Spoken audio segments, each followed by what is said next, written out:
Assalamualaikum warahmatullahi wabarakatuh. Perkenalkan, nama saya Leni Irma Dinata SPD dari SD Negeri Situ Terate, Kecamatan Cikande, Kabupaten Serang. Saya adalah calon guru penggerak Angkatan 10 Kabupaten Serang. Baiklah, saya akan memaparkan kesimpulan dan refleksi dari pemikiran Ki Hajar Dewantara pada tugas koneksi antar materi pada modul 1.1. Baiklah, pada kali ini saya akan merefleksikan diri saya. Yang pertama, apa yang saya percaya tentang murid dan pembelajaran di kelas sebelum saya mempelajari modul 1.1 ini. Yang kedua, apa yang berubah dari pemikiran atau perilaku saya setelah mempelajari modul ini.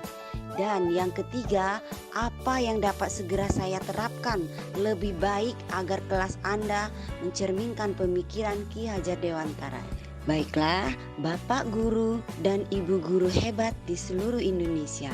Yang pertama, anggapan saya sebelum mempelajari modul 1.1 ini yaitu murid adalah seseorang yang harus mengikuti apa yang diperintahkan oleh gurunya. Ternyata setelah saya mempelajari modul 1.1 ini, yang berubah dari pemikiran saya setelah mempelajari modul ini adalah yang pertama, saya sadar bahwa setiap anak itu unik dan memiliki karakteristik yang berbeda. Yang kedua, murid memiliki bakat sendiri-sendiri sebagai objek dalam pembelajaran di kelas.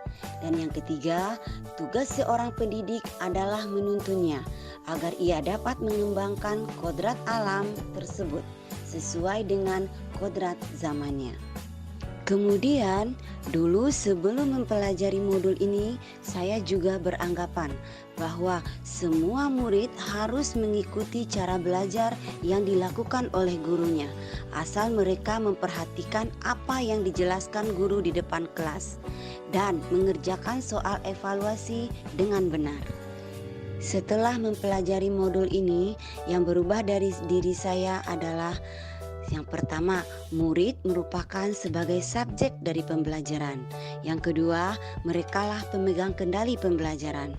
Dan yang ketiga, pendidik hanya sebagai fasilitator bagi muridnya agar mereka dapat menjadi. Selanjutnya, anak aktif dalam membangun pengetahuannya sendiri, serta mereka juga berhak menentukan sumber belajarnya sendiri dan cara mengajarkannya sesuai dengan kondisi dan karakteristik. Sebelum mempelajari modul ini, saya juga beranggapan bahwa dalam pembelajaran di kelas kita hanya terfokus untuk menyelesaikan kurikulum.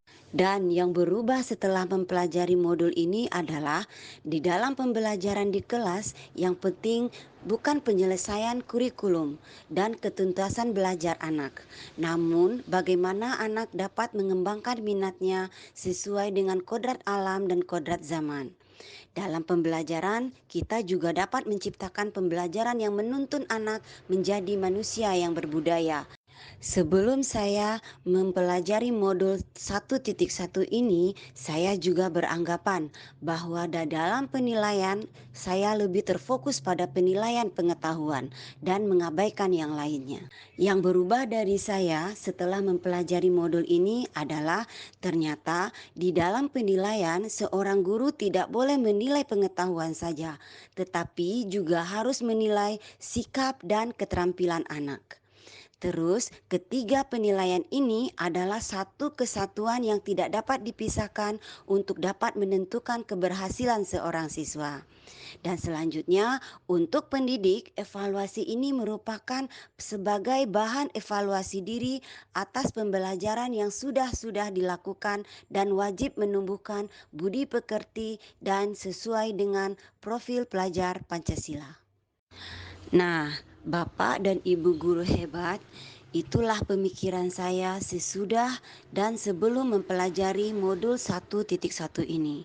Selanjutnya, ini adalah gambar ketika kegiatan pembelajaran saya sebelum mempelajari modul 1.1, di mana saya mengajar hanya secara klasikal dengan metode ceramah hampir setiap saat saya lakukan sehingga anak-anak hanya duduk, diam, dan mendengarkan penjelasan saya di depan kelas ketika menjelaskan pembelajaran. Agar kelas saya mencerminkan pemikiran Ki Hajar Dewantara, penerapan yang segera akan saya lakukan di kelas antara lain yaitu dengan cara membuat kesepakatan bersama tentang pembelajaran di kelas. Sebagai guru, saya akan menampung masukan dan membuat kesepakatan bersama mereka. Setelah itu, saya juga mendesain kelas menjadi lingkungan yang menyenangkan sesuai dengan dunia anak. Selanjutnya, saya akan menjadikan mereka subjek pembelajaran yang bisa mengeksplor apa saja yang mereka mau tentang ilmu yang akan dipelajari tanpa paksaan dengan cara yang mereka sukai. Selain itu, sebagai guru yang pembelajar, saya harus melakukan pengembangan diri agar menguasai strategi pembelajaran yang sesuai dengan kodrat zaman untuk melatih keterampilan abad 21 mereka, yaitu karakter, citizenship, critical thinking, creativity, collaboration, and communication. Saya juga akan merancang pembelajaran yang interaktif dan menyenangkan, menerapkan merdeka belajar dan mengaitkan dengan penguatan profil pelajar Pancasila.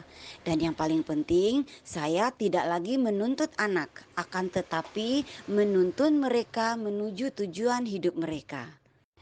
Sebagaimana yang kita ketahui, tujuan dari pendidikan itu tidak hanya melahirkan anak-anak yang berkompetensi dalam bidang akademis saja, tetapi juga berbudi pekerti yang baik.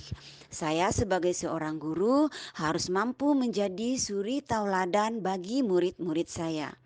Jadi, anak tidak hanya melakukan apa yang saya katakan, akan tetapi anak mencontoh atau meneladani perilaku-perilaku baik yang saya contohkan. Selain itu, untuk memotivasi anak untuk berperilaku baik akan menjadi tantangan bagi saya secara pribadi. Bagaimana caranya saya bisa konsistensi untuk memberikan teladan yang baik, seperti guru itu adalah digugu dan ditiru. Artinya guru harus bisa menjadi suri tauladan yang baik bagi murid-muridnya. Hal ini akan sejalan dengan pemikiran Ki Hajar Dewantara dengan trilogi pendidikannya, yaitu Ing Ngarso Sung Tulodo, Ing Madya Mangunkarso, dan Tuthuri Handayani. Nah, Bapak dan Ibu guru hebat, berikut adalah kesimpulan, yaitu dasar-dasar pemikiran Ki Hajar Dewantara ini harus kita terapkan dalam proses pembelajaran di kelas ataupun di sekolah, yaitu menuntun anak sesuai dengan minat dan bakatnya. Pendidikan bukan hanya ilmu akademis, namun perlu penanaman budi pekerti yang baik. Pendidikan sejatinya adalah menghamba. Terima kasih. Salam guru penggerak, tergerak, bergerak, dan menggerakkan.